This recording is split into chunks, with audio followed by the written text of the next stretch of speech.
In description, I am a Black man with a beard and a black beard and black hair that is kind of piled on top of my head a bit.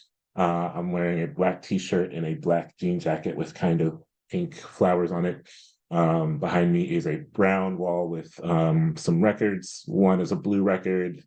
One is a gray record with two men on it, and the other is a purple record with the singer Mary Clayton, who's a Black woman, on it with her arms extended. I am and like a lot of us, like I think all of us here, I am also an artist and an organizer, and I've been an organizer longer than I've been an artist. I think I grew up in a house of organizers, and so by default, I think I've been an organizer longer than I've been an artist. And I think it took a long time for me to realize that I didn't have to, kind of answer to one or the other of those things. I could be both of those things. But I think in order for me to do that, I needed to surrender to the idea that there was only one way to do the work I wanted to do, and it was only being done at my doorstep. And realize that the work is being done by people everywhere, and finding those people and asking, how can I fold into what's already being done?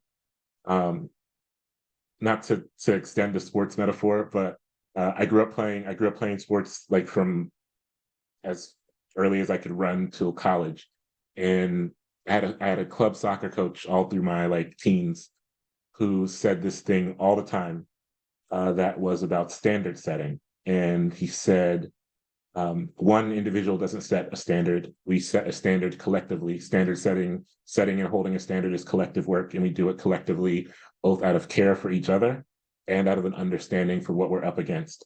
And of course, that translates beautifully to sports, but I also think it translates beautifully to the work of organizing and the work of holding each other to not just a standard, but a set of beliefs, and understanding that collectively we're operating against a world that would rather we not operate at all. And due to that, we not only have to hold each other to a standard, but hold each other to an optimism that is hard to come by. And so all of that brings me to this work, and all that keeps me present in this work. And I'm really thankful for everything everyone has contributed to this, and I'm really thankful to be a part of this. And also, I do want to say that I am, when we start thinking about how Brew Forge has kind of turned towards grassroots organizations or turned towards local organizations, I know that like a lot of us, I have a lot of anxieties about the future of what it will look like to contribute to mutual aid funds, and the future of what it will look like to contribute to local organizations who need us, who thrive and sustain based off of what we can provide to them. As by we, I mean the people. And so, one act of